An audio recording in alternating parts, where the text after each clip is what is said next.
Hello, Archie Dunlop here with Talking Astrology with Archie on Thursday, March the 28th, 2024. I want to talk about the bridge, the Francis Scott Key Bridge, the bridge in Baltimore, Maryland, United States, which was destroyed by a container ship, the MV Dali, that sort of smashed into it. And this is quite amazing, isn't it? A whole bridge just destroyed by a ship malfunctioning. Okay, there was small loss of life. I don't know how many people who were killed in the accident, maybe 6 or something like that. But from an infrastructure perspective, it presumably is a complete disaster for the city of Baltimore, and perhaps the state of Maryland as well. And I want to look at the astrology of this accident. Look at some relevant charts. Look at the chart for when the bridge was opened, the chart for when the accident happened, even the chart for when the boat, the MV Dali, was completed. I think it was completed in South Korea, came off a South Korean shipyard. Before I do that, though, I want to look at the astrology and the I Ching for today, which is Thursday, March the 28th, 2024. This is a chart set for noon today, March 28th, in New York. I set it for New York as a matter of convenience. The moon is still in Scorpio. The moon is in Scorpio regardless of your time zone. So everyone has got moon in Scorpio all day long. So we continue on the theme. Moon in Scorpio is quite an emotional placement. Feelings are going to be strong, but feelings may be difficult to express in a natural way, especially as the moon is opposition Jupiter. There you can see moon's in Scorpio and Jupiter is in Taurus. The moon is making an opposition to Jupiter. That can be about excess, things going too far. Jupiter is the planet of excess and exaggeration. But with the moon in Scorpio opposition Jupiter in Taurus, 2 fixed signs, it may be difficult to express feelings in a natural and organic way, because Jupiter just exaggerates things. So there may be times when no one expresses their feelings, when it's really difficult for us to express our emotional experiences, and then suddenly we have to do it, and it all could come out in some blast of mud. I don't know how to sort of perceive that, like a mud gun. It just suddenly comes out, then it stops. We therefore have to be careful about how we express ourselves. We should avoid displays of anger unless we're really sure that our anger is directed on a particular goal and can achieve genuine results. The reason I talk about anger is because the moon is not just opposition Jupiter, it's moving towards an opposition of Uranus. Now that moon-Uranus opposition may be more of a feature if you are in the Americas, if you're in Europe, Asia, Australasia. The moon Jupiter may be as far as it gets. But overall, we do have to be careful how we express ourselves. Yet, the moon is trine Saturn. There's the moon, there's Saturn in Pisces. Now that moon trine between moon and Saturn, I would have said, is a fairly fortunate influence. It helps calm things down, it creates structure.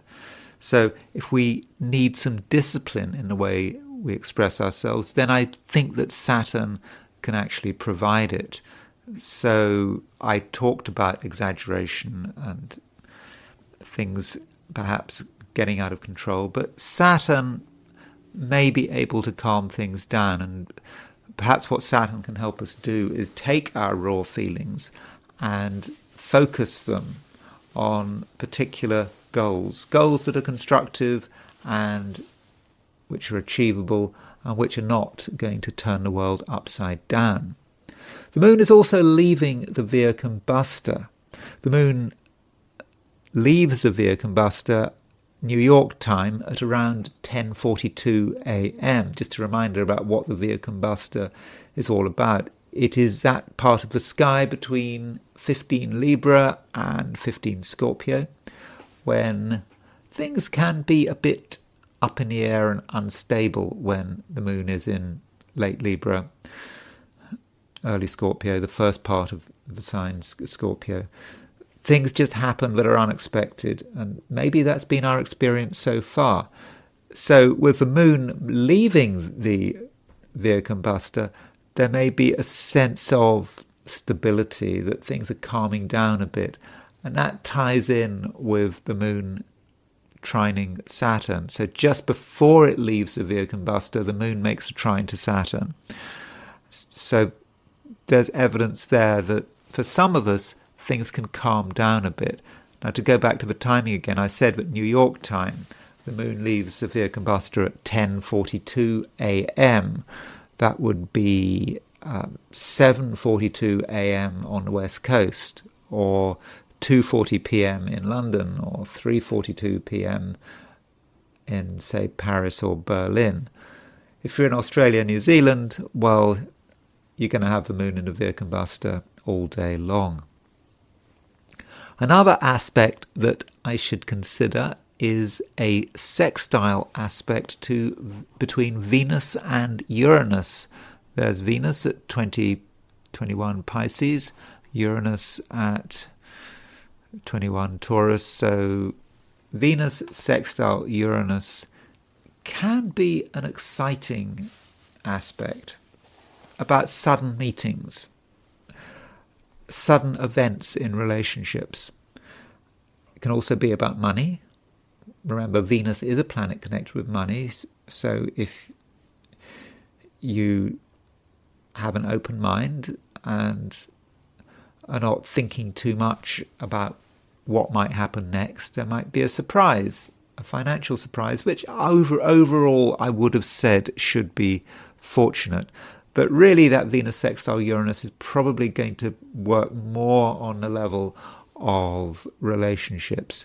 Though I don't want to exaggerate its excitement, because it's not in Aries, this sextile. It's not like not like Venus in, say, Pisces, and Venus in Gemini and Uranus in Leo.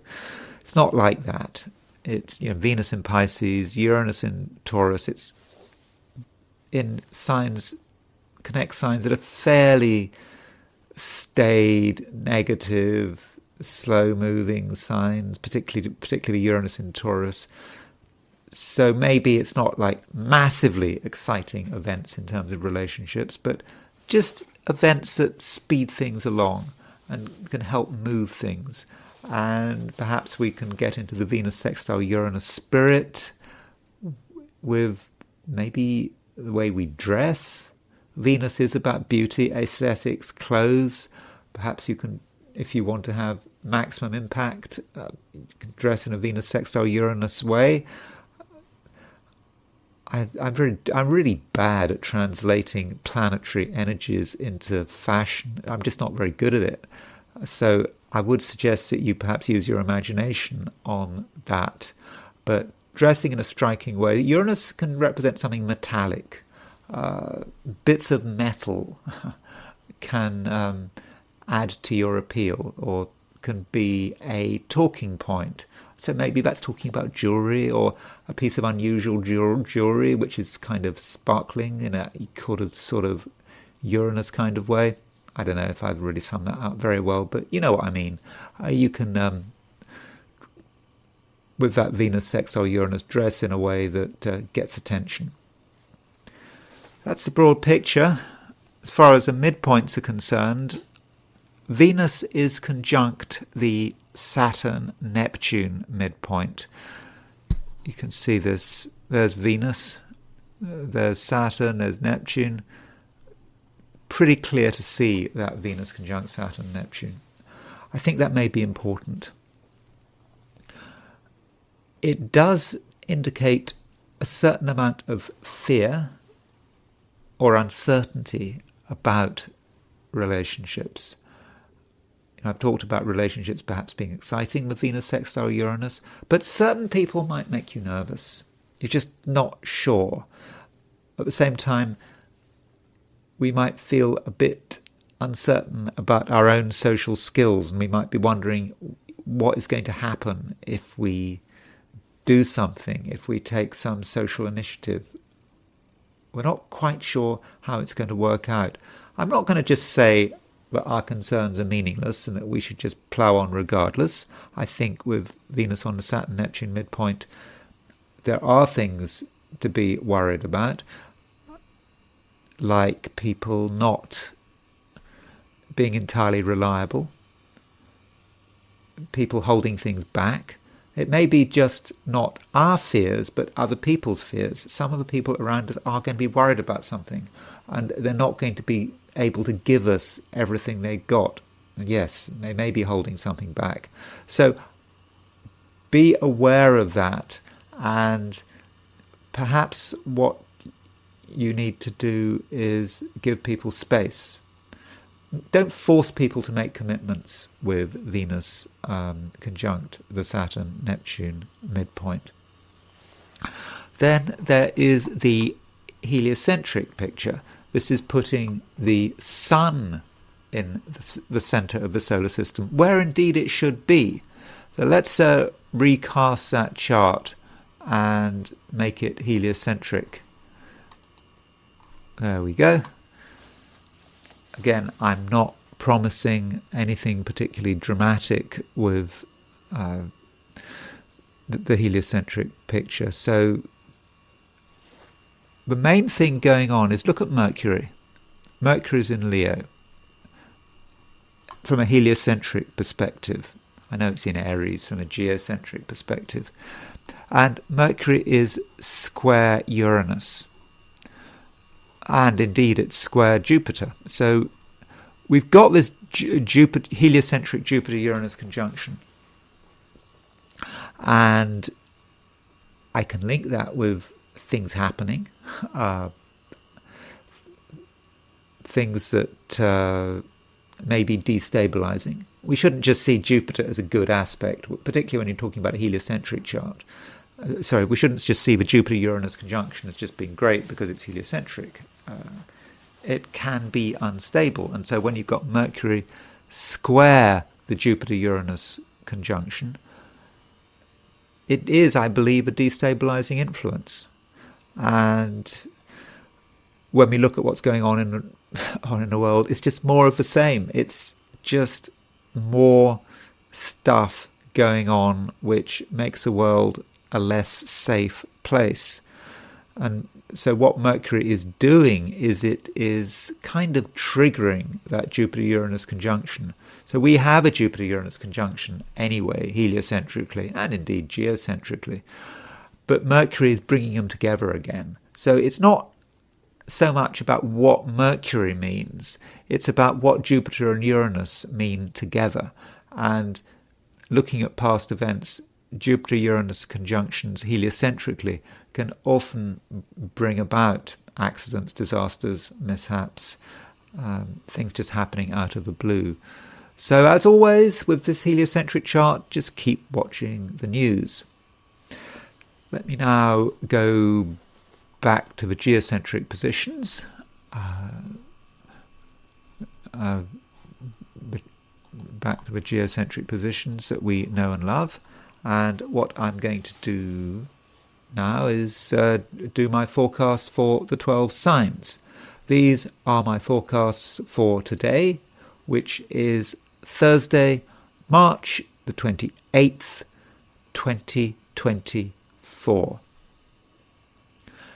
Aries. In a way, it's more of the same. Yesterday, I told you, Aries, that things were becoming more complicated. And I think you continue to feel that way. you're certainly aware of your own emotions and your own anger. Yes, Aries, there are things happening which do make you angry, and it may be difficult to express your anger in a natural way.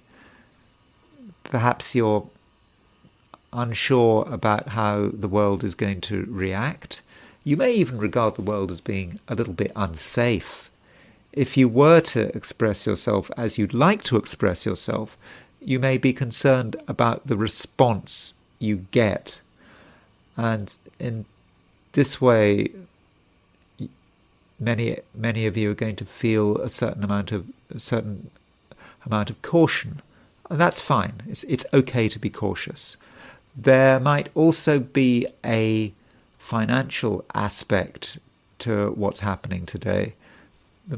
The moon in Scorpio, from an Aries perspective, does have a financial dimension, and it can be about complex finances, not just personal finances, how much money you've got on your bank account, but the kind of money that involves other people as well, joint expenditures, or even more complicated stuff like trusts, legacies, wills. And the financial aspect of today could make you annoyed, and you may feel that just something has to be done. Perhaps you feel that someone is not being very wise with their money, and you'd love to step in, but you're worried about whether that's the right thing to do. And then you might get angry, and you might feel that you have to say something. And when you start saying something, you may immediately feel that you're saying or doing the wrong thing. Under those circumstances, it might be best if you exercise some restraint. And that is something you can do, because the moon, while moving through Scorpio, makes a trine to Saturn. And I think that allows you to show some discipline. Control your feelings.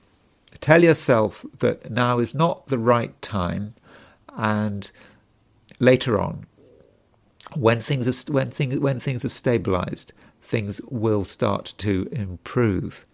And I don't think matters are helped by the attitude of other people. I think that today, some of the people in your life could be nervous. There just could be something really bothering them. They can't really express it. They find it difficult to tell you, but you know that something is wrong.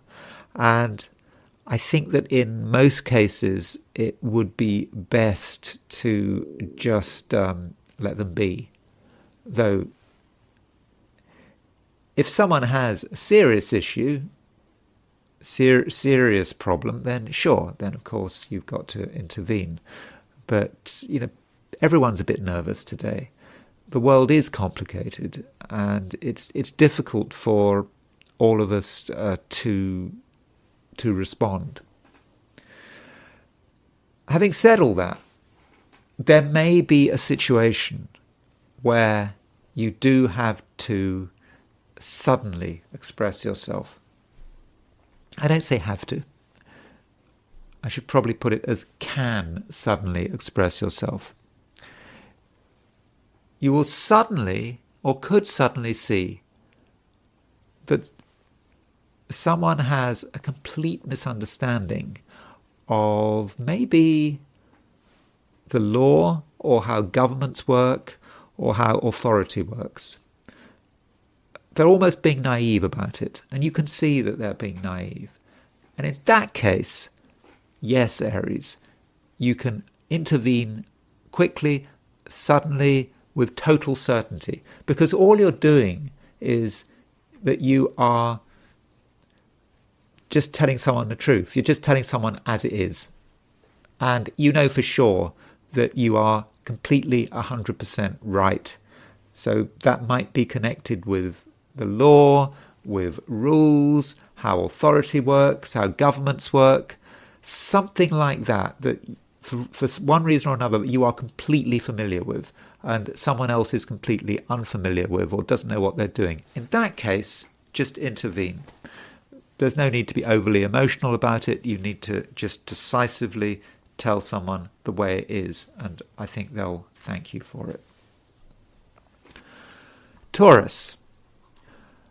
The moon continues to move through Taurus. Sorry, the moon continues to move through Scorpio, and Scorpio is your opposite sign, and that does put continued focus on relationships.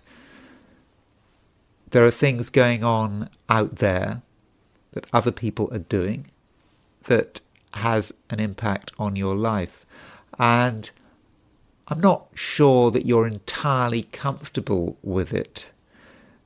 Moon opposition Jupiter. Jupiter is moving through Taurus, your sign.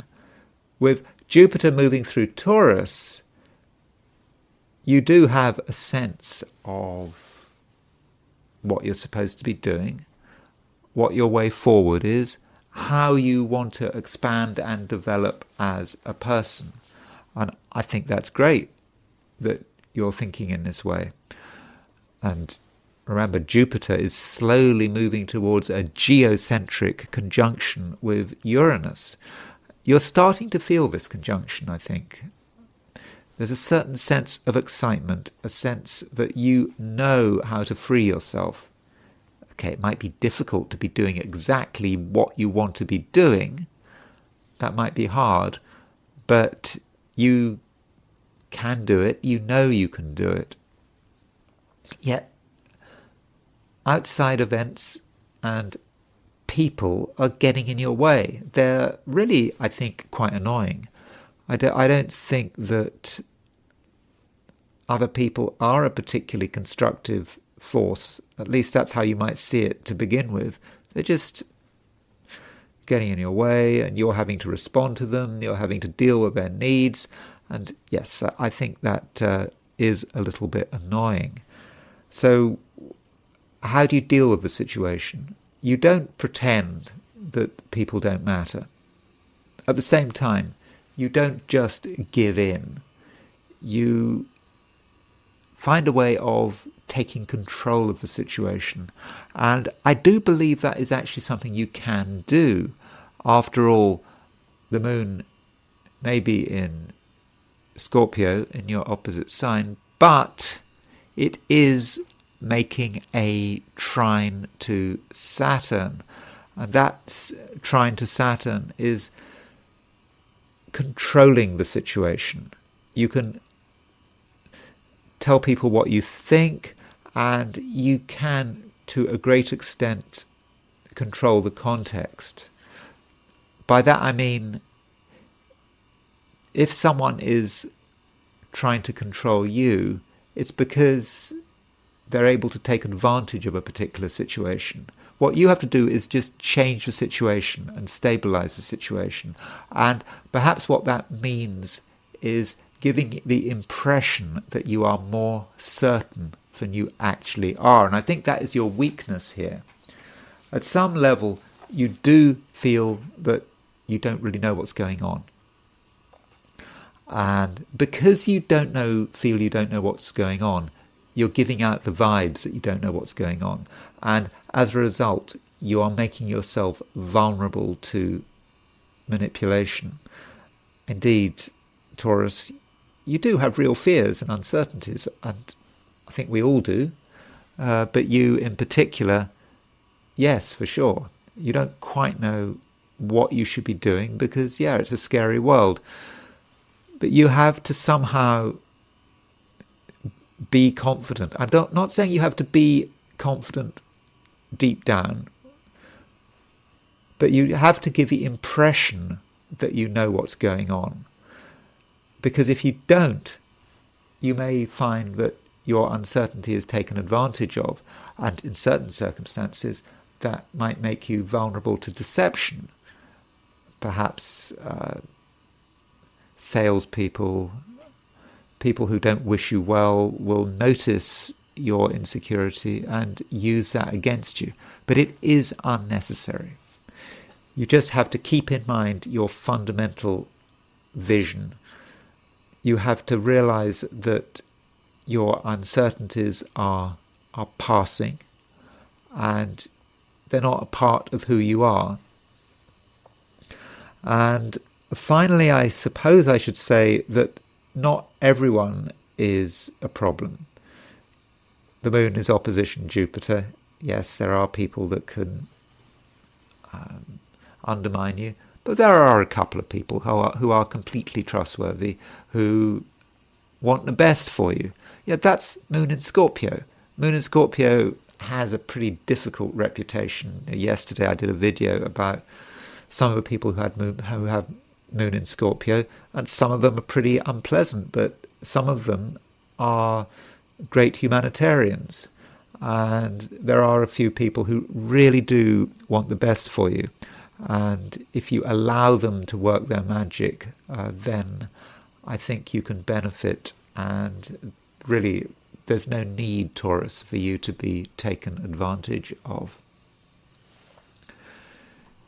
Gemini. I think there's still work to be done. Work of a broadly organizational nature. And I know that Geminis don't like having to spend a lot of time organizing themselves and their environment.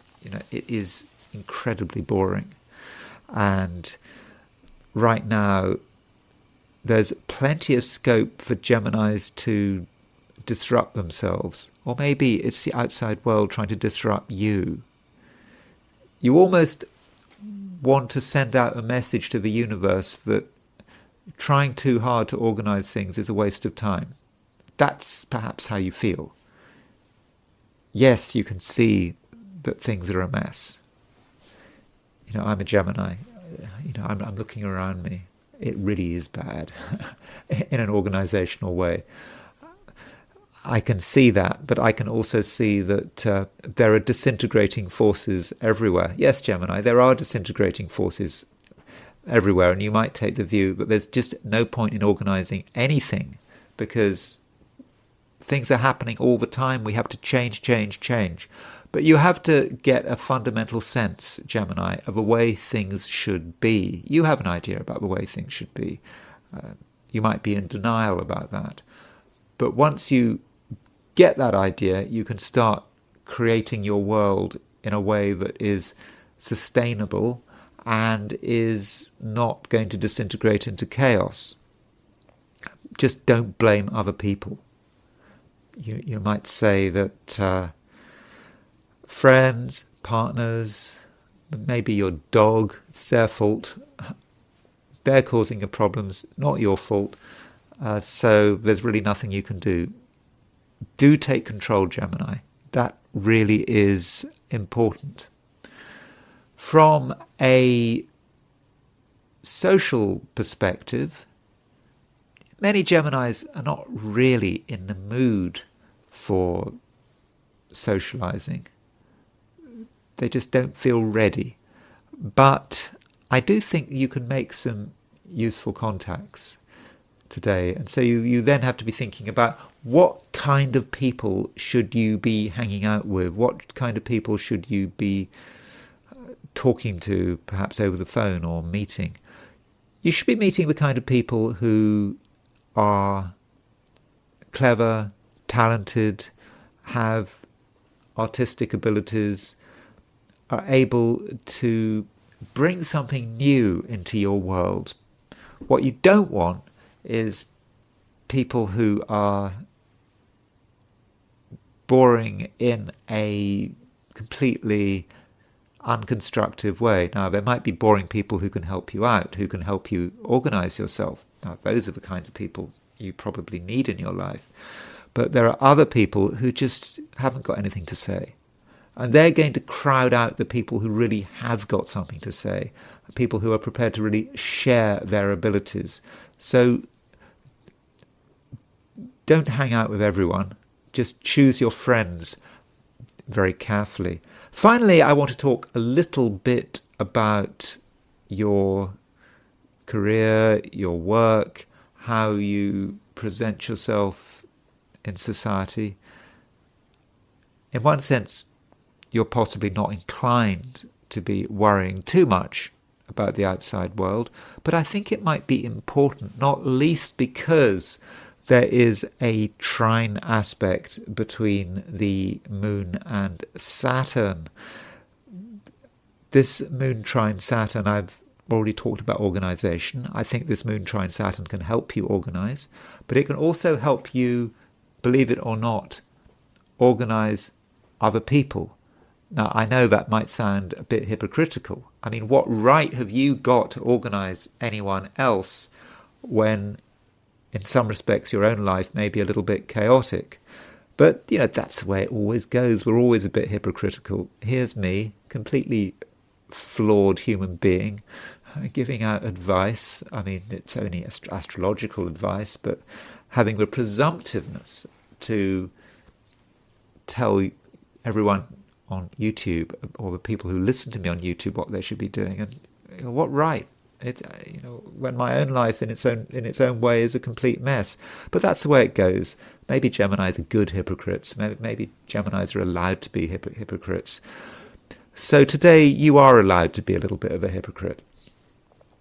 Your own organization might not be perfect, but actually you are very good at organizing other people and telling people what they should do. And from the perspective of work, if you are working today, especially if you have any position of authority, your view of the world and your ideas about what is best, I think in most cases are going to be spot on.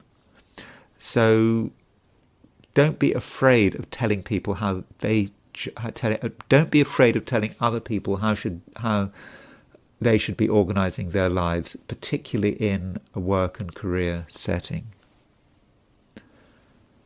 Cancer.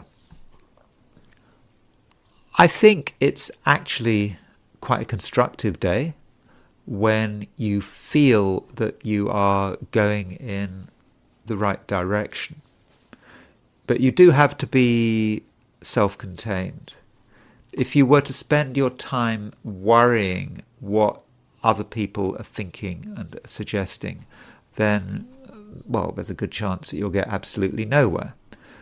But if you just think about what you should be doing, what you would like to be doing, what you would like to be doing, it's okay to just like to be doing something, then the world will make a space for you. And I think that you're going to be very constructive today. Also, the moon is moving out of the Via Combusta. So remember, the moon is your ruler, and it has been moving through the Via Combusta for the last few days.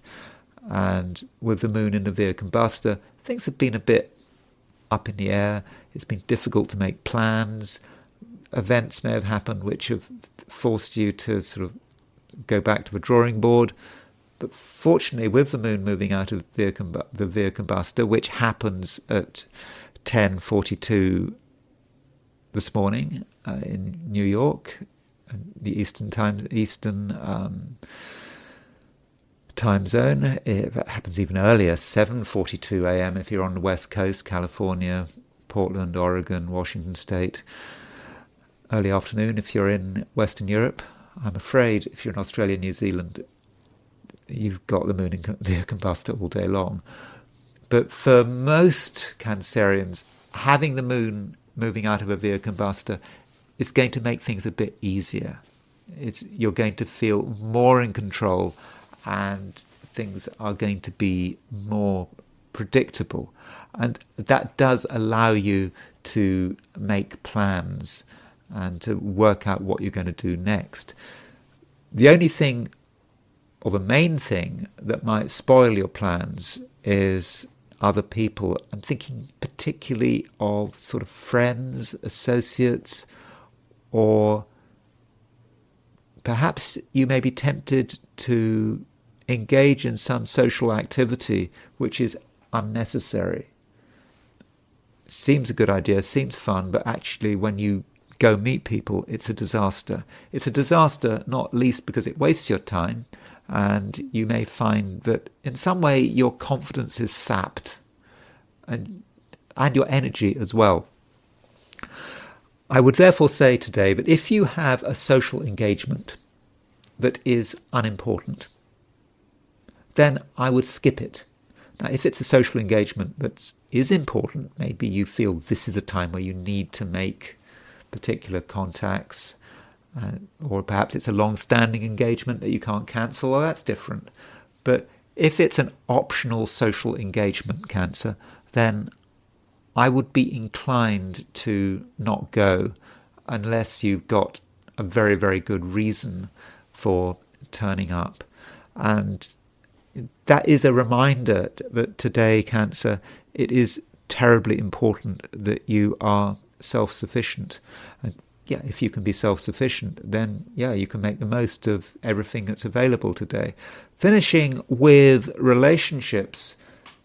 Today there is a trine aspect between the Moon and Saturn. And Saturn is ruler of Capricorn, your opposite sign. And yeah, Capricorn has a connection with relationships. So with the Moon trine Saturn, you can get on very well with the people who matter. You can also learn from them and benefit from them. They might have ideas, and they might also give you reassurance. And they'll demonstrate their trustworthiness, but not in a way that is tedious. You're dealing with people who have a broad view of the world, but who also understand the importance of stability. So who are these people? Maybe they're people you hang around with all the time, maybe partners, spouses. But it's all about the one-to-one relationship. In terms of one-to-one relationships, the other person does seem to have your best interests at heart, and their influence can be quite elevating. So notice the contradiction I'm making there, or they're an apparent contradiction. I've told you to avoid social engagements, but I've also told you that one-to-one relationships can be fortunate and stabilizing. There is a difference. Social engagements is more about meeting more than one person. That's kind of what I mean. Meeting someone one-to-one, that's a different matter. And I think there are key one-to-one relationships that can be very good for you. And I think in most cases you can trust the other person. Leo, you have big ideas. It's true. But to what extent can you actually make something happen with these big ideas, like today? I think it could be difficult. Maybe it's your fault. Maybe it's just the situation that you find yourself in. You are probably being a little too introspective, a little too focused on yourself and your narrow interests. I mean, how can anything happen if you are too focused on yourself? And I think that is connected with the fact that the moon is moving through Scorpio. The moon has to move through Scorpio every month. That's the way it goes. And all things being equal, from a Leo perspective, when moon is in Scorpio, you tend to be more introspective, more concerned about yourself. But today, your self-concern may actually be your enemy. It may sabotage some of the things that you're trying to achieve. You therefore need to get the balance right. And in a way, if you want to be yourself and be successful in yourself and do something special, you can't think too much about yourself, because self-obsession is going to essentially knock you out and make you pretty useless. So do consider what is going on out there, and consider the possibility that your own immediate priorities and concerns are not the whole story. Consider other people, and consider the fact that you need to think about your essential ambitions as well as your abilities. I keep saying, day after day, that the sun is on your Mercury-Venus midpoint. Sorry, let me rephrase that, but the sun is on the Mercury-Venus midpoint. That is special. It's not going to be there forever, but right now, Leo, you do have abilities which are very clear, a strong talent set, and you need to be able to use those talents. And if you are totally focused on yourself, then nothing is going to happen. You need to be open to other possibilities, and you need to consider all the ways in which you can communicate. And I'm thinking particularly about emotional communication. You are sensitive, but just because you're sensitive doesn't mean you have to be insular. You have to reach out to the world around you. Feel what's going on around you, and realize that you're being given an opportunity to be doing something different, slightly different, but still that is completely in accord with your destiny. After all, the sun is your ruler. The sun is currently in Aries, and the sun is moving towards a conjunction between the North Node. A conjunction with the North Node. Now, that conjunction is not going to be exact for another week, but it's still starting to happen. And this is a time to be thinking about what is your wider destiny. And certainly your wider destiny is not to brood and to be obsessed about yourself.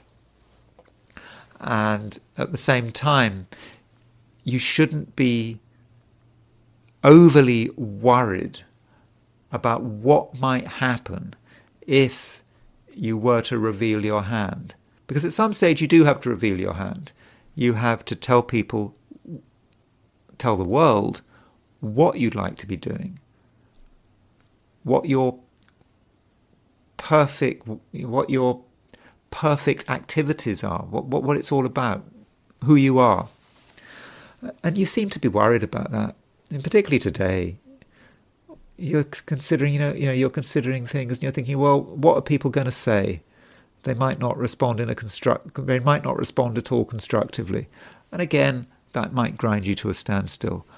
I'm not saying that it's going to be a wonderful day, but there are things to do.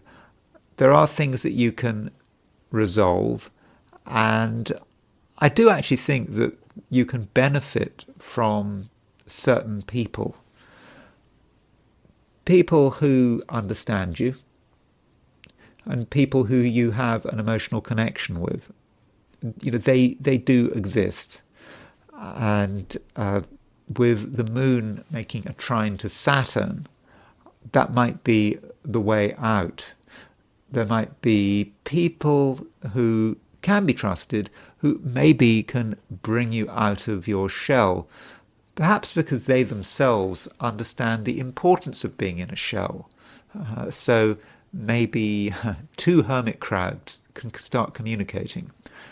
So consider who's out there and who's prepared to support you. And I'm really sorry to be negative, but I'm just pointing out what the problems are today, what could be the problems. I just think right now you've got a bit of an attitude issue. it's not going to last forever. In a day or two's time, certainly when the moon moves into Sagittarius, which is quite soon, things will be easier. Virgo, you have quite a lot to say. But what do you say? Are you going to say the right things? There is certainly a danger that you say the wrong things, or that you get the wrong impression about something. That is certainly possible. Perhaps you'll just be, I don't know, jumping to conclusions. Distinctly possible. But why will you be jumping to a conclusion? The reason you will be jumping to a conclusion, Virgo, is because you have a pre-existing perception of a way something is, and you're holding on to it. You'd like to think you know how the world works, and you don't want to change that. You just want to hold on to it, and if anyone contradicts you, you might argue or dig your heels in. And this is connected with an aspect between the moon and Jupiter. Moon is in Scorpio, stubborn sign, moon in Scorpio. And from a Virgo perspective, moon in Scorpio might be being very focused on its own ideas. Jupiter represents other people. After all, Jupiter rules Pisces, and Pisces is your opposite sign. So moon opposition Jupiter might be about you and someone else having a bit of a deadlock situation. And I think that the deadlock situation will, to a great extent, be caused by you. And I understand that normally Virgo is quite a flexible sign. Virgo likes to move from one place to another, or one detail to another, and is open to new ideas as long as they don't disrupt the harmony. But today, no, I think that you don't really want to give much away. And you have to consider how you should respond. Well, do listen to your feelings, but also listen to just listen to what another person is saying, and particularly listen to another person's ideas. Someone has ideas which are really quite different from your own. They may even clash with yours. Now, though they could be religious or spiritual ideas, they could be about politics. So arguments about politics today could be very disruptive. So perhaps politics should be avoided, but maybe your own politics need to be reconsidered. You know, we all have political opinions, and political opinions shouldn't be set in stone. Do consider the possibility that some things need to change. And if you have recently made up your mind about something, which is quite possible, remember Mercury, which is your ruler, is in Aries. Aries can be very strident, very clear about what it believes, especially in terms of how it communicates its beliefs. And Mercury is slowing down. I talked about this yesterday, at least from a geocentric perspective. And with Mercury slowing down, deep down you are starting to reconsider. And I think that may be the heart of the problem. Because you are starting to reconsider, you're nervous. You don't want to reconsider. You want to be absolutely sure of yourself, but still Mercury is starting to go backwards. Little doubts are beginning to appear. And so when you have little doubts and appearing, and you're talking to people who are questioning your own beliefs, then you get really defensive, don't you? And by Monday, Mercury will actually be starting to go retrograde. And this might be the time where many Virgos have to completely reconsider and change their mind about important subjects. Realize that the premises on which they've made their decisions are actually incorrect. That's not something you want to get involved in, but maybe that's something you have to get involved in. And perhaps, Virgo, now is actually a time to be open-minded, not to commit yourself to any set of ideas or beliefs about the world.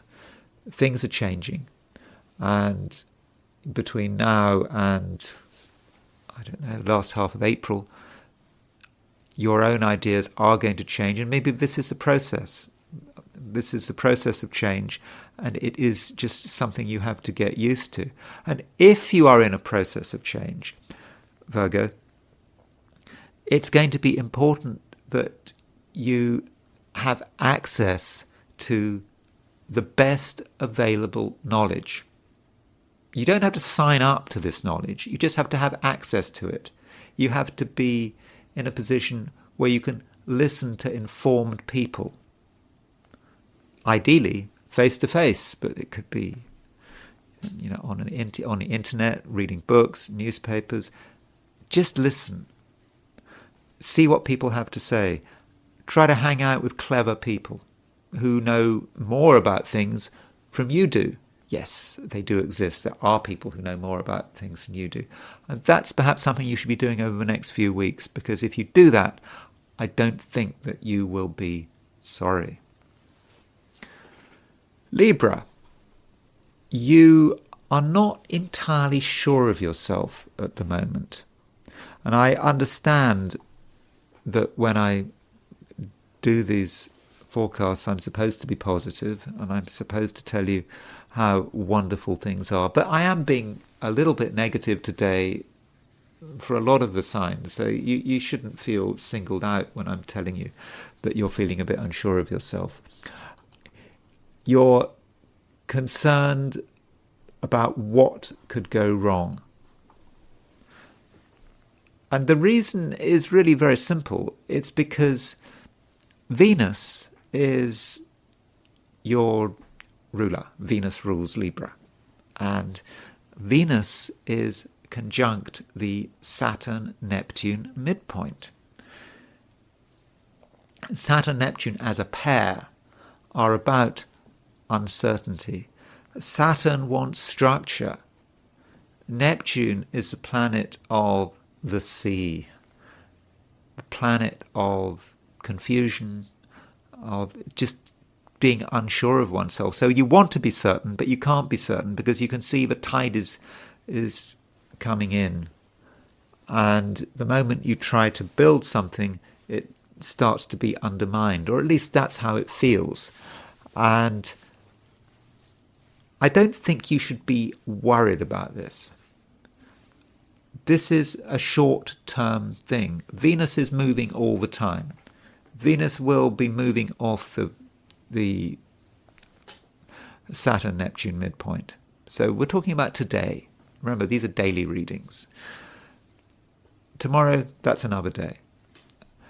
But right now, you have to accept your uncertainty. It's okay to be uncertain. It means that you don't have to commit yourself. You don't have to take risks. But I think you need to try to intellectually engage with some of your fears, because I do think that some of your fears are unreasonable. You've just been overthinking the matter.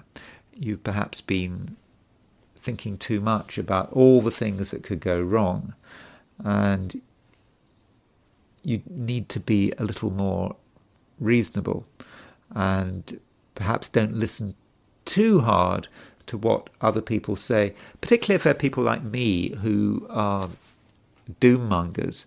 So in a way, Libra, with Venus on the Saturn-Neptune midpoint, you probably shouldn't be listening to me, because I'm not making it any better. I'm just worrying you needlessly. And so maybe you should just switch me off. I mean, I'm trying to be honest here. On a positive note, Venus is making a sextile aspect to Uranus. Venus is your ruler. Uranus is a very exciting influence. And so, in spite of all the negative things I've been saying, if you're still listening to me, I've already advised you not to be listening to me, but if you're still listening to me, with Venus sextile Uranus, you might discover things. Things might happen that you weren't expecting, which may actually be quite positive, which might really indicate that you are worrying about nothing or worrying about very little. And this might relate to meetings with other people that give you something you really weren't expecting. It might also be the case, Libra, that you're doing something that is quite boring, that seems to be going nowhere, and suddenly something turns up. It's like you're maybe up to your neck in mud, and you can feel something, and then you can feel something, and you pick it up, and you've found a nugget of gold. It's there. What do they say? You know, where there's muck, there's brass, all that kind of thing. But finding something that is of great value in a place that you wouldn't have expected to find anything of great value. And I'm probably not talking about nuggets of gold or even anything of direct financial value. It may be about people. It may be about a realization you have emotionally or inspirationally that really things aren't so bad. And in terms of money, I do think that it is a time when many Librans are not feeling particularly sure of themselves, especially with Venus on the Saturn-Neptune midpoint. But the moon is making a trine to Saturn, and I think from a financial perspective, that moon trine Saturn could actually be quite useful.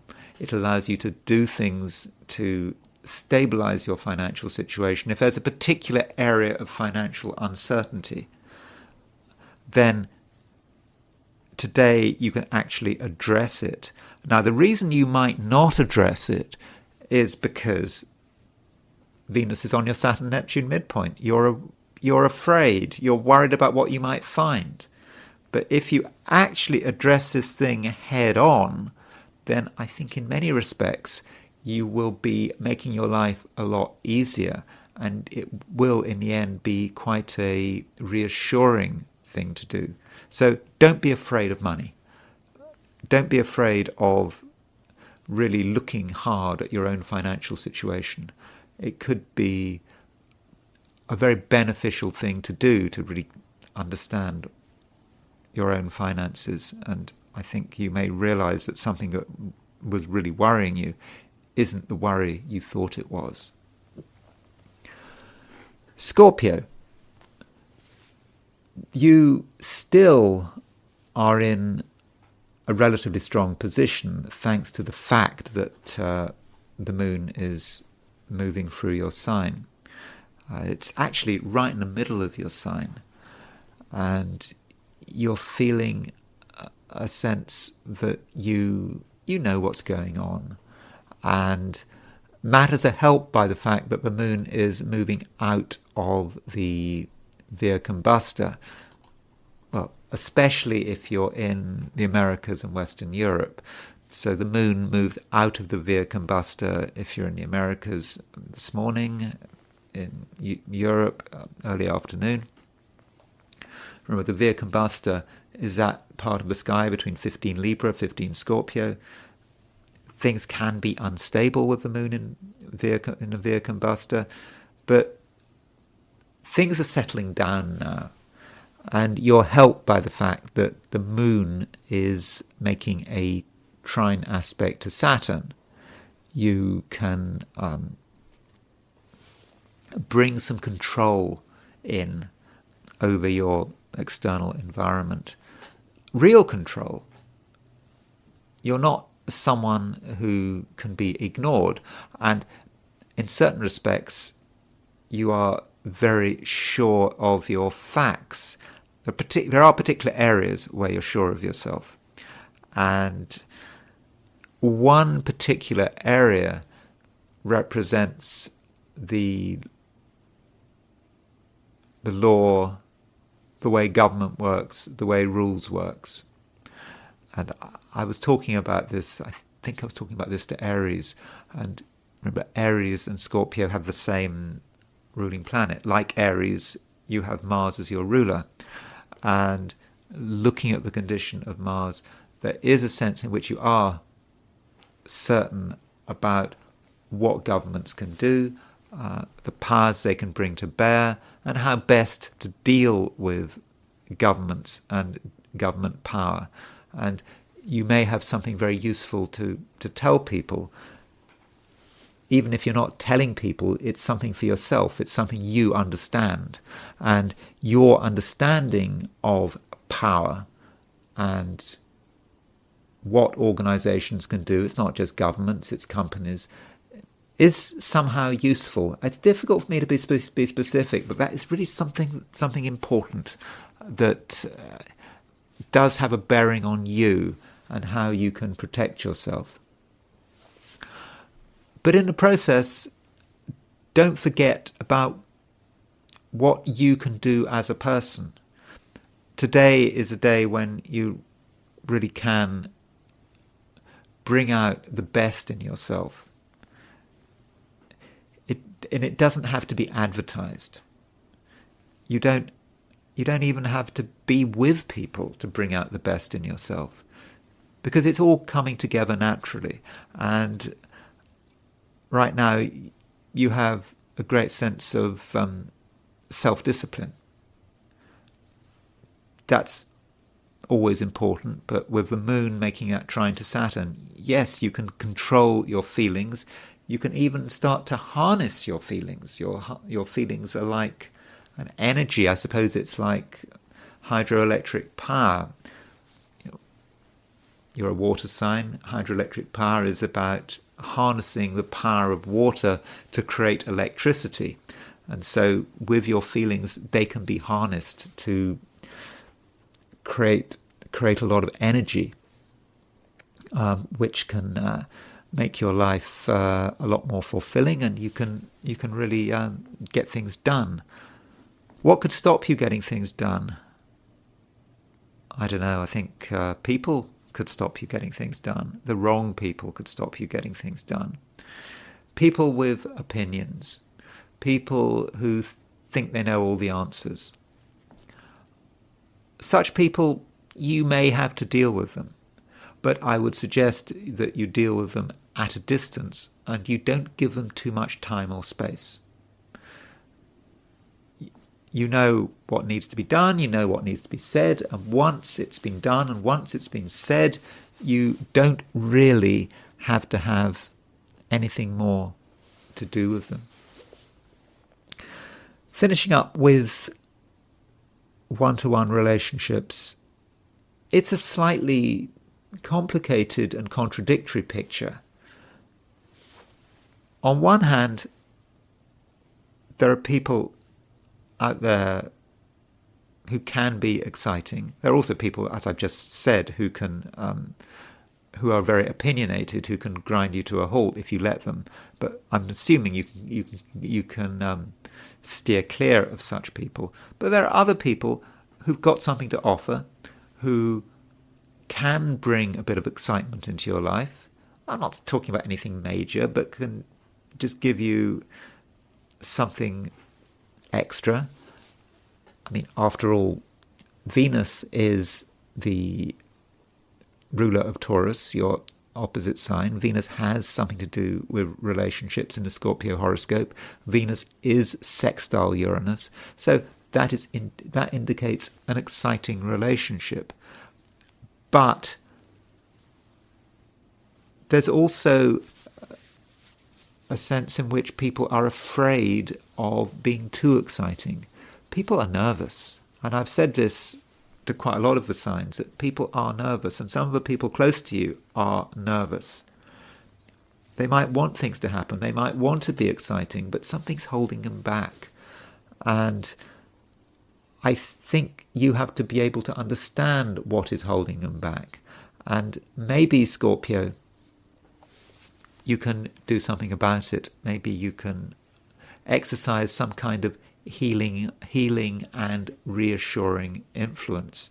So it's not just about harnessing your energy, it's perhaps about harnessing other people's energy, because some people are blocked, and it may be down to you to work out how these blockages can be removed.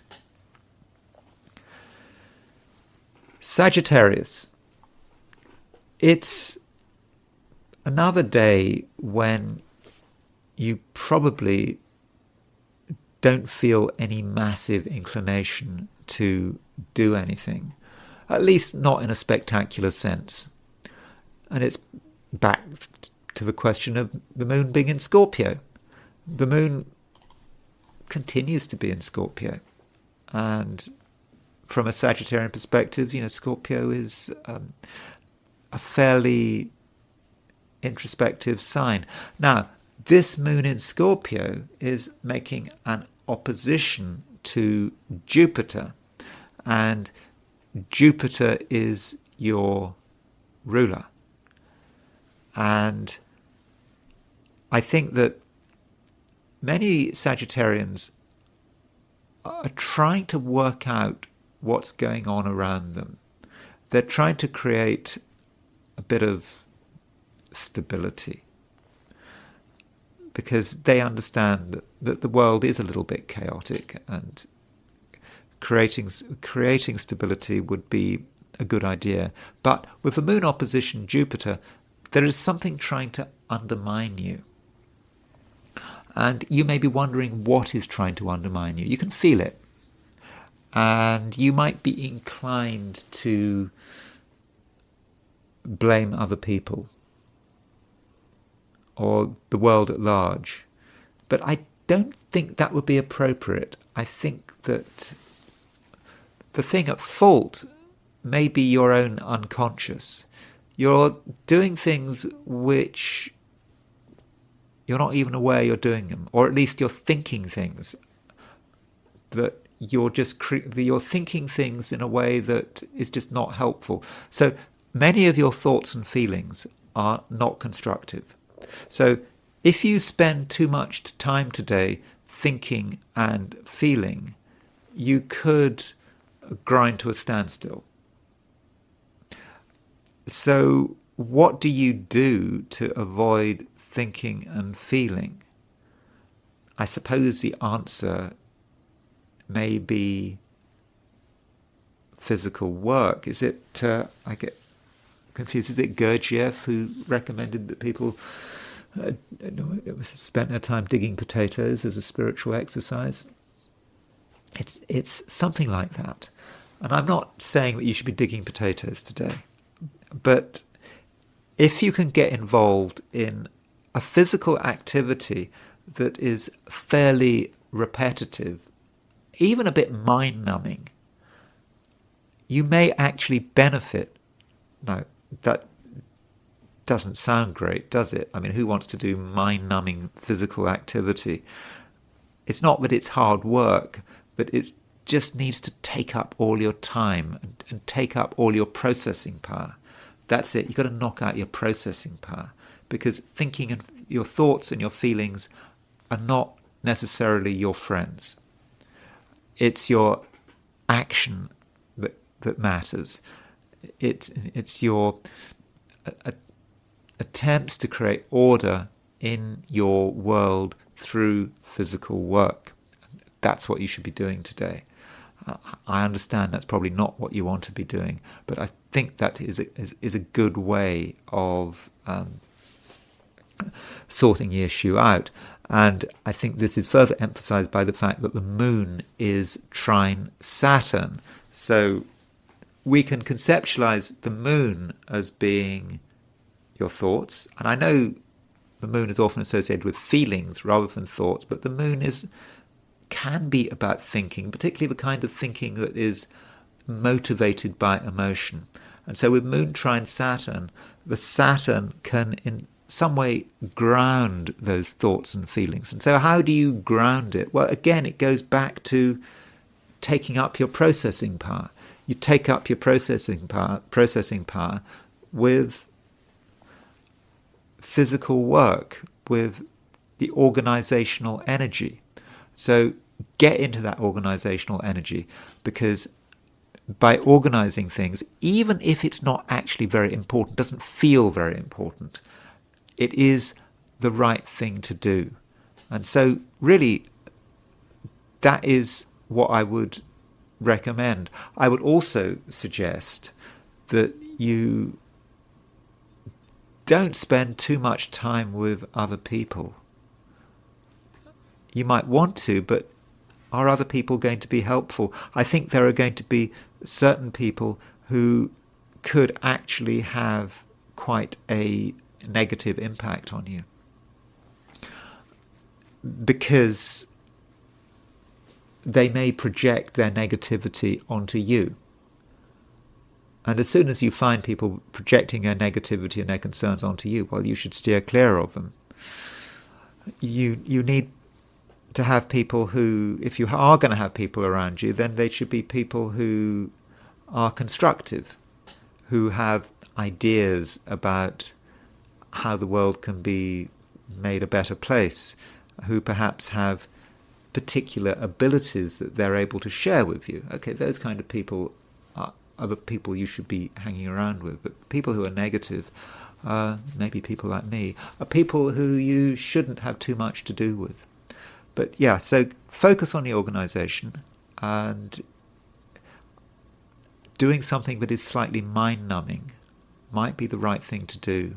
But I mean mind-numbing in a constructive way, because you just want to turn off your thoughts and feelings as much as possible, because I don't think many of your thoughts and feelings are particularly helpful. Capricorn, you want results today, and you're fairly certain you can get you're fairly certain you can get results. And in order to get your results, you do have to create something of a transformation. It's about bringing down to earth some primal power that you have access to, that only you have access to, and bringing that power down and actually seeing what happens. Because I think that once you are completely focused and you have an absolutely clear vision of how you want the world to be, then that allows the pathway for your influence to make itself felt. And then you have to consider, how much support are you going to get? Indeed, do you need support? You probably don't need any support to get your way. But if you feel inclined to get support, it's possible that you'll be disappointed. People who you thought were going to be positive and constructive may have a certain negativity to them, which you might find annoying. You might also find it annoying that people aren't revealing everything. People are holding something back, and from a Capricorn perspective right now, that could be irritating. But it's important that you don't give up on people, because today there is a trine aspect between the moon and Saturn. So Saturn rules Capricorn. Saturn is your ruler. The moon rules Cancer, which is your opposite sign. The moon and Saturn are in trine. So when you have the moon and Saturn in trine, it means that relationships can prosper. there's a good connection between you and another person. But you might have to put in a bit of work, because on a one-to-one basis, other people may in some respects be a bit weak or distracted or focusing on the wrong things, and it will be down to you to bring them into line. So one-to-one relationships today do require you to exercise a bit of authority and not take people at face value. You have to say, well, they can be changed a little bit. I mean, I know that it's impossible to change people fundamentally, almost impossible, but you can change people at the edges, and I think that's what you can do. So trust yourself to create changes in other people, because you are a very powerful person at the moment. Your power is not obvious, though. People are not going to be able to see it straight away.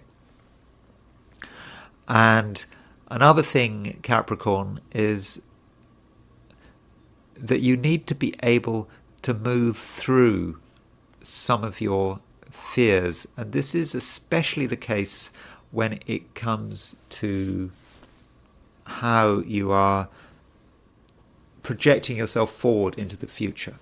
So you have plans for the future. We all have plans for the future and ambitions. And at the moment, Capricorn, you might feel a bit uncertain about it. So it's a strange situation. You have a lot of power at your disposal, but you're not convinced that you can see it through into the future, beyond today, tomorrow, moving months, years ahead. You just may be concerned, but you're just not going to be able to see it through. And I think, Capricorn, you have to acknowledge some of your fears and work out which of your fears are reasonable and which of them are irrational. Now, irrational fears you can't do anything about except persuade yourself that they are irrational and make them go away. Reasonable fears can be addressed, and you can find ways of resolving them. And that goes back to what I was saying right at the beginning of this piece on Capricorn, is that you have the ability to exercise great power, and I think that great power can be used to make those fears disappear, and that will allow you to move confidently into the future. Aquarius, you're pretty focused on who you are and what you can do. And I do believe there is a lot you can do. You are, I believe, in a fairly powerful position, and you are going to be helped by the fact that the moon is trine Saturn. So the moon is in Scorpio and it's trine Saturn, and Saturn is your ruler. You're going to be good at dealing with the public. And I understand you probably don't feel like dealing with the public. And of course the public is relative. Who is the public? Obviously, if you're a monarch or a president, the public is different from if you're a private individual. But the public is just all the people you have to deal with in your daily life. And that's particularly the case if you're in a professional or business situation. The public is there.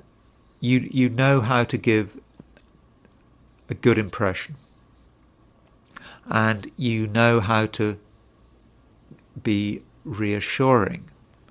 And reassurance is important, because right now a lot of people are worried, especially today. There are things to be worried about, and if other people are worried about something, in a way that puts you in a good position, because maybe you can make use of these worries. Now, I'm not inviting you to be manipulative. I don't want you to be manipulative. I don't want you to take advantage of people's concerns. But where there is a worry, there is an opportunity. Isn't that the case? And if you can provide a clear vision of the world, then people are going to like that, because people don't want uncertainty, especially today. And you need to use your feelings to provide this vision. And I do understand that Aquarius is not known for being an emotional sign, all things being equal, but today you can exercise what emotions you have in a very constructive way. And I think that people are going to really appreciate that. So consider what you can do to make things easier for everyone. And in the process, it's probably a good idea not to worry too much about your own short-term private concerns. There's some danger, Aquarius, that you worry too much about, for example, what's going on in your home, about your family. Yes, I understand your family have to be dealt with. You need to engage with your family. But if you were to engage too much with your family and with your home environment, you might find that your power is reduced, because a bit of concentration is a really good thing, and you need to be concentrated on a set of goals. That's really important. And matters should be helped today by the fact that the moon is moving out of the Via Combusta, that difficult part of the sky between 15 Libra and 15 Scorpio. So the moon is moving out of the Via Combusta. In the Americas, that happens this morning. In Europe, it's the early afternoon. Okay, if you're in India, that would be later. That would be early evening. But certainly in the Americas and Western Europe, the moon is moving out of a Via Combusta. And that does mean that things are going to be less complicated than they were before. And it's going to be easier to get your message across. And it's going to be easier to reach out to your public, whoever that public might be. And I think overall that's what's happening today. It's not going to be a simple day, but I think it's going to be a good day, provided that you're just ready to address the complications around you, and in particular to address other people's concerns. Pisces, always rise above the situation. Don't get caught in it. If you're too close to the ground, you may just be overwhelmed. And of course, I'm talking about the ground in a sort of metaphorical sense. And I may be thinking about areas of high pollution. Is it the Rocky Mountain Flats or something? They said that if a bird lands on the Rocky Mountain Flats, the bird will not take off because it's so poisonous. The bird will be destroyed immediately. And that's something you need to consider. Don't land. You can fly over things. If you fly over things, you can get the big picture, but at the same time, you're not going to be overwhelmed by the toxicity of the world in which you live. In fact, it's the world in which we all live. But it's just that today, Pisces, you need to get a broad vision. And because if you get too close to anything, indeed too close to any person, you're going to be damaged I mean, I don't mean damaged in a long-term sense, but it's going to be a situation where your power decreases. So do keep moving. That is going to be hard work, because with the moon in Scorpio, it's tempted to get stuck on one idea or one concept. But if you get stuck on one idea and one concept, you're not going to be able to move away. You'll get caught by it. So just keep that movement going, and also have a clear sense of what you're supposed to be doing. Moon is not just in Scorpio, it's trine Saturn. Saturn is in Pisces. You need to think about your priorities, and you're in a situation where you need to expand your worldview. Perhaps you're like a drone operator. You've got your drone, which perhaps symbolized by the moon in Scorpio. That drone needs to move around and look at the world, see the world in its different aspects. But if that drone stays somewhere for too long, hovers in the air for too long, people will start noticing it and maybe shoot it down. So just keep moving, and keep learning, keep evaluating the world around you, and try to pick up as many different experiences as possible. And then drone can return to Earth, and you can look at the pictures and get a clearer sense of who you are and what you're supposed to be doing. And really, that's the main theme today. As far as relationships are concerned, I know people always want to know about relationships. I am not convinced that today is a day that you should be spending too long with any one person. The moon is making an opposition to Jupiter. I'm not convinced that Jupiter is particularly useful right now. Jupiter could bring you to a halt.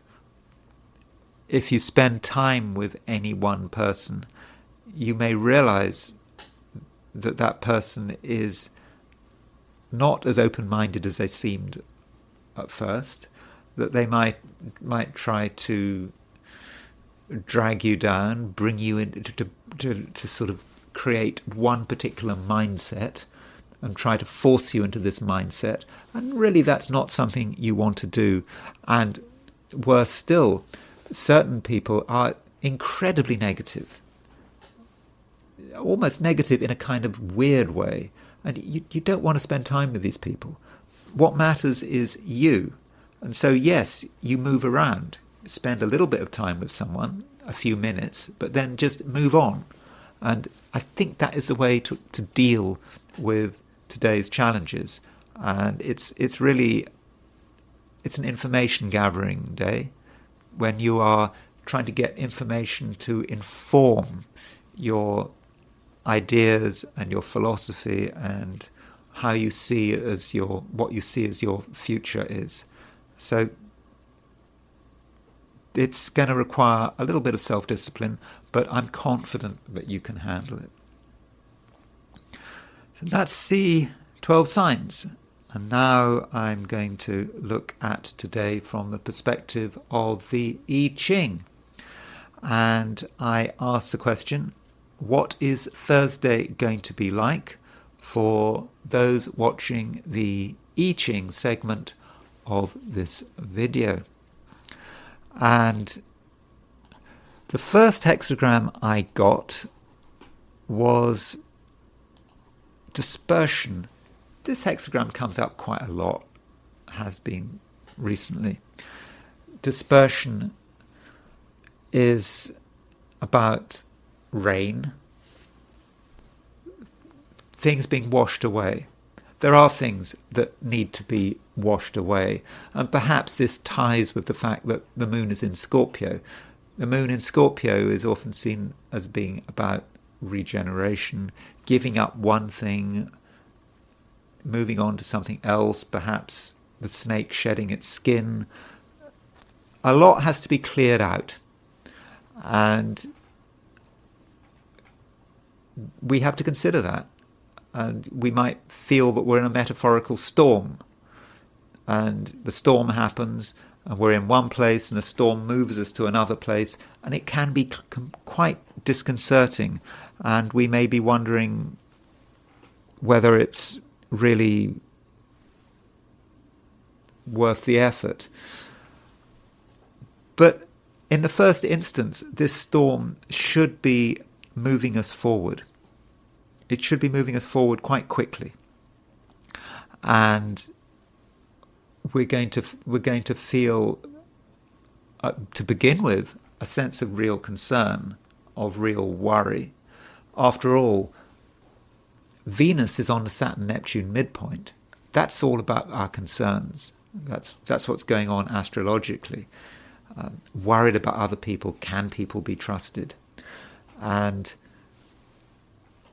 we go through all this, and what we realize in the end is that some people are just not helpful, and that it might be time to be self-contained.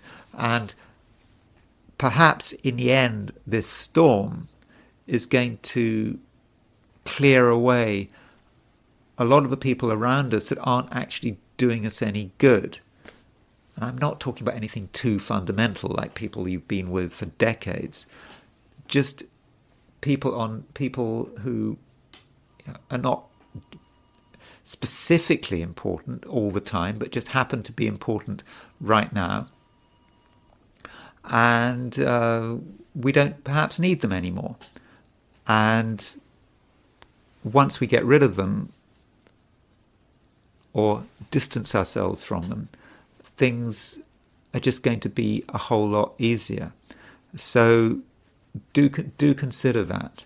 And being self-contained may be important once the storm has passed. Now, dispersion, it does move. It moves to a different hexagram, which is hexagram 12, which is standstill. On the surface, that doesn't look good. Nothing's happening. But when we look at the hexagram, it starts to make more sense, because you can see that you've got 3 unbroken lines at the top, 3 broken lines at the bottom.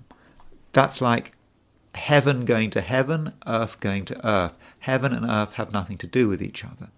It's perhaps about heaven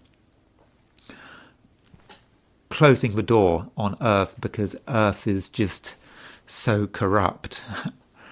But from your perspective, that's like what you are doing. Dispersion has made you realize that there are people out there and situations out there who you really don't need. They're not doing you any good. The storm has happened, you've cleared them out, and then you move to standstill, which means shutting the door. You're shutting the door on all the people and things that are holding you back, that are not doing you any good, and you are then moving on. Okay, you're not moving on because it is still standstill, but you have successfully removed people and other influences that were holding you back. As for the progress, well, that happens later. But right now, it stands still because there's been a big change. The storm is over, nothing's happening, but what has changed is that you cleared away all of the elements that were holding you back. And that is the I Ching, and I am now going to turn to the astrology. And there is a chart I want to look at very quickly before I look at the Francis Scott Key Bridge. I don't know if it's a disaster, accident. Very quick chart. It's kind of a bonus chart, really. And that is the launch of Trump's company, Trump Media and Technology Group. It had its launch on Tuesday, and I thought it might be fun to just look at the chart of when the stock market opened on Tuesday, to have a look at that chart and see what was going on. I'm not, by the way, giving any financial advice. I'm not telling you to buy this company. It's got the ticker DJT, and so this is when Trump's company launched, and it was I think it's valued at, I don't know, something like $6 billion, something like that, last time I looked at it. And so this is a chart for 9:30 in the morning, March the 26th, on Wall Street, for the launch of Trump's company. I'm not going to say very much about it, but some people are saying it's completely overvalued because its actual income is pretty low for a company with a market capitalization in the billions. I think I read somewhere that its income was, or was it profits? I don't know, income, I can't remember. We're talking about low millions, but it's still got a huge valuation. And this chart is really up in the air, isn't it? You can see all of the planets except the moon are above the horizon. It's getting a lot of attention, and I would not myself have chosen that time to launch a company on the stock market. The moon is in Libra, the Via Combusta. It's making an opposition to Mercury. A lot of words, a lot of talking. And we've got Mars square the ascendant, but it does look a bit unbalanced there, that chart. I don't know what you think, but I wanted to do that to remind you how astrologers often use the planets to try to say how a company is going to fare.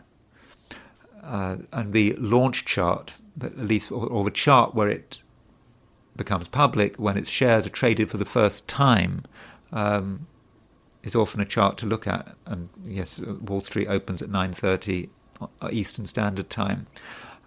One might be concerned about the fact that sooner or later Saturn is going to be making a conjunction to Venus. That might be of interest.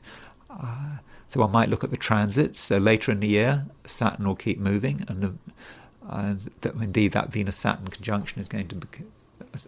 but Venus will obviously, if we take this as a static chart and we look at the Saturn transit, Saturn will, over the summer, will conjunct Venus. So that might be something to look at. But as I said, I didn't want to spend too long on this chart. I just wanted to do it as a bonus chart, something I noticed, and what I want to focus on now is the bridge.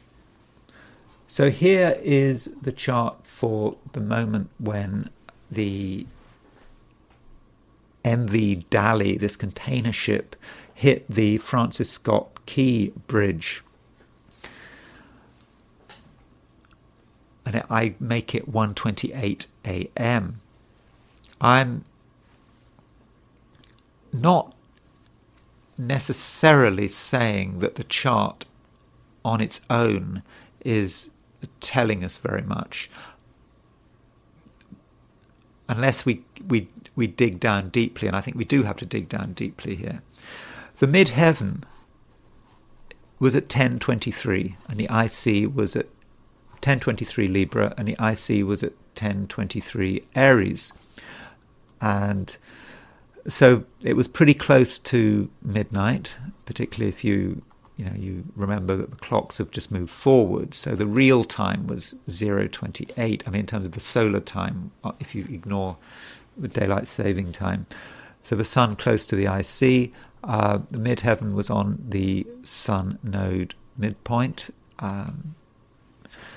So that's not necessarily particularly impressive, though. Yeah, it was just after the full moon. So we did have the full moon on. We had the full moon on Monday. We had the accident on Tuesday. This full moon has already been quite destructive. Many people have pointed out how the massacre at the Crocus City Hall in Russia, that took place, I think, on the Friday. Then we had the full moon, and then we had the destruction of the Baltimore Bridge.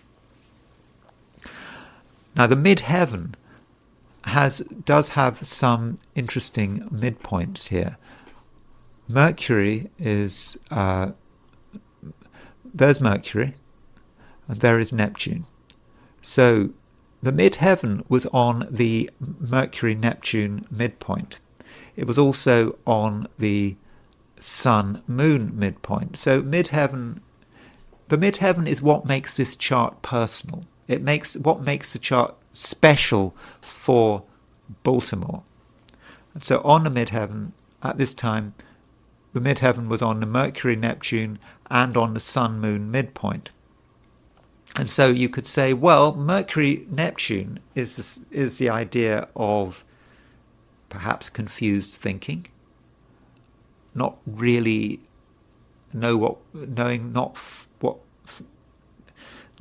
fully knowing what's going on, and then the sun moon is telling you really about what it's really like. The sun and the moon is almost like a planet. It's like a combination of the sun and the moon. And so sun and the moon hitting Mercury Neptune, we might see some difficulty and misunderstanding there. So that's a possibility. But let's now go into the 90-degree dial. So we'll put the 90-degree dial is like an X-ray of the chart. So there is, on the 90-degree dial, there's Mercury, there's Neptune, and so we can see that the midheaven is on the Mercury-Neptune midpoint, and it's on the Sun-Moon midpoint. And so that might give us some clues about what was going on. Mercury-Neptune, let me just read you what Vita says about midheaven on the Mercury-Neptune midpoint. Again, I'm not saying... Well, see, he's quite reasonable about it. He says, gifted with intuition, to blend fiction and truth, to be inclined to untruthfulness. I don't think he's quite got the sense of what's going on here. Mercury-Neptune seems to me to be about a little bit of a misunderstanding. Another thing going on with this chart is the Aries point. The Aries point here is on the Sun-Moon midpoint. The ascendant midheaven midpoint. So there's the ascendant, there's the midheaven. And so the ascendant midheaven midpoint is at 15 Scorpio. So 15 Scorpio is 135 degrees from the Aries point. So we have got Aries, the Aries point aspecting the ascendant midheaven midpoint. So going back to the dial, we can see this more clearly. There we have the Aries point, and there is the ascendant midheaven midpoint. But that's very generic, isn't it? So what? Aries, the Aries point on the ascendant midheaven midpoint. But what makes it more interesting is the fact that there's Mars and Saturn. So Mars and Saturn has this midpoint here, and this Mars-Saturn midpoint is square the Aries point on the dial. So that means that it's making an aspect that is not a 1/8 of a circle type of aspect. It's making an aspect of a 1/16 of a circle. So it's quite a high level aspect. And this kind of aspect, there's no way you're going to see it beforehand. And this is a problem about looking at the chart of the collapse of a bridge beforehand. Would you have been able to predict that this bridge would collapse before the event? Well, certainly looking at the chart for the bridge, for the collapse of a bridge, we find some interesting things post hoc, after the event. But what about actually predicting it beforehand? And I really think it's going to be difficult, if not impossible, to do that.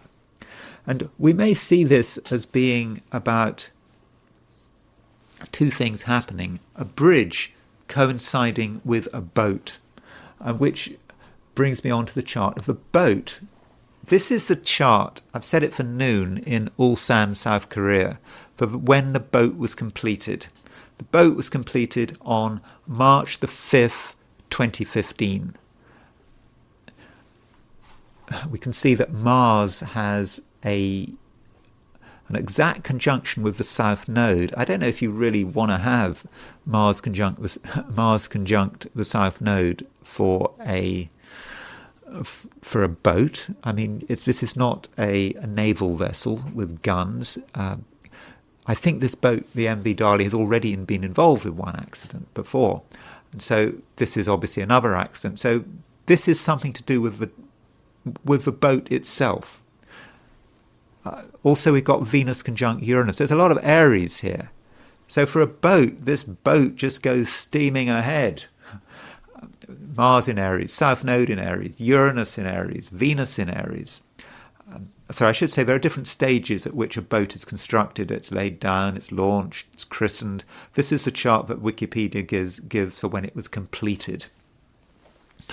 So maybe I've taken the wrong chart, but I'm just telling you what I found. And it's got Jupiter trine Uranus. And so Jupiter trine Uranus, I mean, that sounds good, doesn't it? Jupiter trine Uranus. But for a boat, you probably don't want to have Jupiter trine Uranus for a container ship. So I think that there are some problems here. Also, it was, I don't know precisely when it was completed in terms of the time. These are just the noon positions. But at noon at Ulsan, South Korea, the moon was at 7 Virgo. And Neptune is at 7 Pisces, and there we got an application to a full moon. So the moon, we had a full moon. The ship was completed around the time of a full moon, and this full moon was very tied up with Neptune. So I think there are some hints here that MV Dali might be a problem ship. Then we have to ask, what is the connection between MV Dali and the bridge? I mean, in the end, this bridge was hit by the MV Dali. So what we can do is we can look at the chart for the bridge. This is the opening of a bridge. I don't know what time the bridge was opened. March 23rd, 1977. As we can see that, like the MV Dali, the bridge has a lot of stuff in Aries. It also, the bridge has, what else? The bridge has a Saturn-Uranus square. I mean, you've got to build bridges at some stage. I mean, you can't just delay opening bridges just because because there's a Saturn-Uranus square. Still, it was there. And I'm not saying that that's the end of the world. The bridge has been up for a long time. It was opened in 1977, so it's had nearly 50, more than that, is it? 77, it's had pretty much nearly 50 years of successful operation, or 47 years, or whatever. And then looking at how the bridge relates to the boat. So we're going to put the bridge in the middle of the chart, and then we're going to put the MV Dali on the outside. So we've got the bridge on the inner wheel, and we've got the boat on the outer wheel. So there is the boat, the MV Dali's Mars South Node conjunction at 10 Aries, and there is Mercury, the bridge at 10 Aries. So the Mars conjunct South Node of MV Dali was conjunct the bridge's Mercury in Aries. Now, Mercury is probably for a bridge. If you're a bridge, if you happen to be a bridge, then your Mercury is going to be pretty important, because a bridge is all about communication. You are there to facilitate transport in Baltimore, not just local transport, but it's ships coming from all over the world using the harbour. Mercury is important, and so this boat has its Mars conjunct the South Node on your Mercury. So this boat might be something for you to be a little bit worried about. So that's the bridge. The boat's Saturn is square so hold on. There's the bridge. In fact, if we look at the boat, it's not just that the boat has Moon Neptune opposition, but Saturn is there as well. So Saturn is probably Moon square Saturn. The boat has Moon square Saturn and Saturn Neptune, which is a further reason why it's a bit of a problem. And maybe it's sort of hitting the bridge's Mars. The bridge has Mars at 249 Pisces at opening. And so the boat's Saturn was square its Mars. Its Neptune was kind of square the bridge's Mars, and the Moon was probably opposition its Mars. So I think we can see that there's quite a difficult connection there between the bridge and the boat. Would we have been able to foresee this beforehand?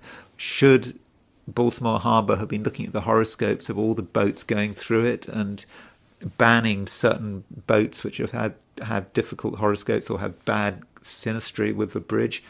Probably not. But as I say, we're looking at this thing with the benefit of 2020 hindsight.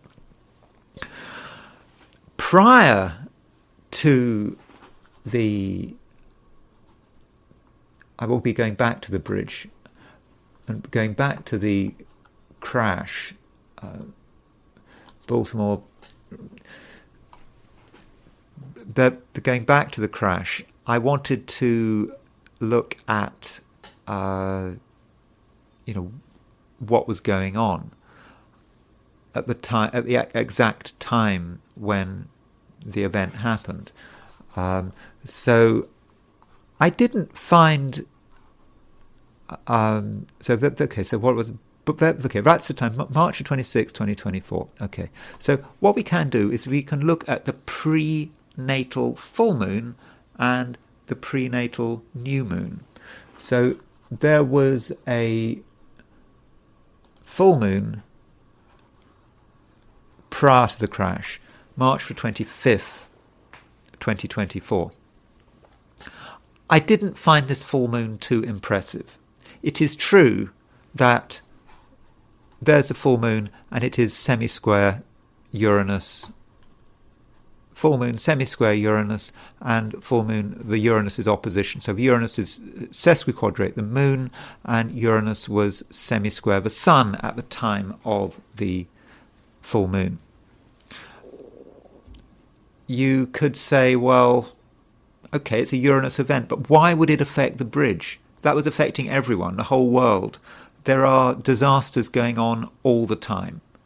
We've got the war in Ukraine, we've got Gaza. In a global sense, this destruction of a bridge is not a mega deal. And so just because we've got an eclipse, we've got a full moon just before it, which is tied up with Uranus, that doesn't strike me as being particularly convincing. I mean, it tells us something about the event, but I don't think we want to dwell too much on that prenatal full moon. But what about the prenatal new moon? Now, the prenatal new moon is interesting. At the time of a prenatal new moon, this was March the 10th, 2024, and I've set this for Baltimore, Maryland. Uranus was exactly on the IC, and Mars was square Uranus. And so Mars square Uranus is quite a violent pairing. that does indicate potentially bad things happening. And I think one could potentially isolate that to the eastern United States. So what I'm going to do is I'm going to set up a map showing you where that Uranus on the IC line actually is. So let's just put up a map, and I'm going to start by looking at a global map.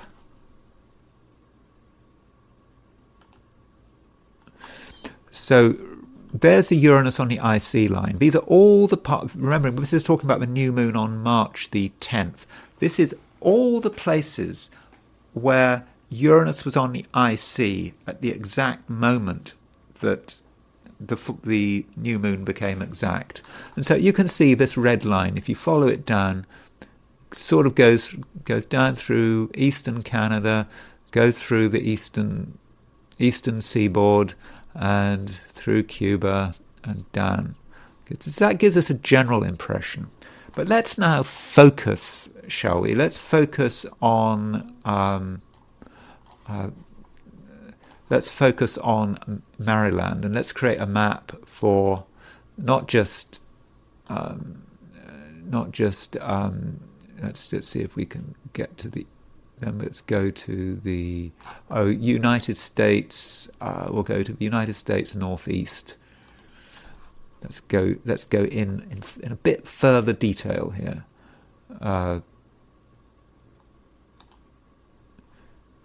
So I know that map is quite horrible, but there is the Uranus line. Can you see that line here? Goes down, and this line seems to be going through, may go through Baltimore itself. There is Baltimore. And so it seems to be pretty close. And let's finally do a map of Maryland. So let's find Maryland, and here we are. So this is Maryland here. This is Baltimore. There is that Uranus line. I think there is Baltimore Harbor, and so we can see that this Uranus on the IC was exactly hitting Baltimore, and Mars was square Uranus, and so I think from an astrocartography point of view, we do see something going on here. And there's the Neptune sextile. That versus Neptune sextile the ascendant, Uranus on the IC. And so I think from an astrocartography perspective, I think we do see clear indications that Baltimore might have been vulnerable. Again, I'm not saying one could have worked this out beforehand. And finally, I want to consider what was actually going on to the bridge. I've already looked at the chart of the bridge. This is the chart for the opening of the bridge. And I want to do a bi-wheel of... that's it, that's not the chart I wanted to look at. I wanted to compare the chart of the bridge with the chart of the crash. So I'm going to put the bridge in the middle, and I'm going to put the crash on the outer wheel. And this is why you should look at charts of things like bridges opening. So the bridge, as you probably already noticed, the bridge has got its Mars at 2 degrees 49 Pisces. Mars, when the accident happened, was at 2 degrees 31 Pisces. So the crash happened exactly on the bridge's Mars return, pretty much. And so I think that's pretty powerful. It really hit the bridge. And so Mars return for a bridge. So we can treat a bridge like a human being from an astrological perspective. We can set up a chart. And so I think perhaps the harbour authorities should have known that their bridge was having a Mars return on that day. Mars returns can be difficult. I looked at, a couple of weeks ago, or was it a week ago, I looked at the chart of Adolf Eichmann, the Nazi, the Nazi who had an involvement in the Holocaust, who went to Argentina and was kidnapped by the Israelis and brought back to Israel, and he was hanged. He was hanged on his Mars return. He had Mars at around 1 or 2 Taurus, and he was hanged when Mars was at 2 degrees Taurus on June the 1st, 1962. And likewise with the bridge. The bridge got destroyed on its Mars return.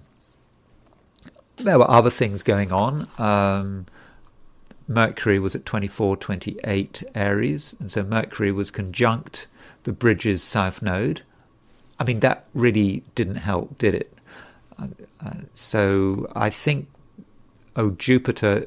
Well, we don't know exactly when the bridge opened. I've gone for midday, but the bridge's moon was at midday on the opening was at 16 Taurus. Jupiter was at 16 Taurus. Uranus was at 20 Taurus. So Jupiter hitting the moon, we think about Jupiter as being a fortunate Jupiter aspects as being fortunate, but maybe not. But so, yes, I think the Baltimore Harbour should have been looking at the horoscope of their bridge, and they weren't. And they should have noticed that the bridge had a Mars return. I don't know what precautions they should have taken, but they could have done something. Anyway, that's the bridge. I think we can see something useful going on astrologically. Astrology seems to have been at work. The Mars return is clearly impressive for the bridge, and also the fact that on the March the 10th new moon, Uranus was exactly on the IC in Baltimore. So I hope you found that useful, and if you enjoyed this video, I would be grateful if you were to press the like button. If you're not subscribed and you enjoyed the video, I would of course be very happy if you were to subscribe, and if you want to buy me a coffee, there is a link in the description. Thanks very much for listening, and I will talk to you again tomorrow.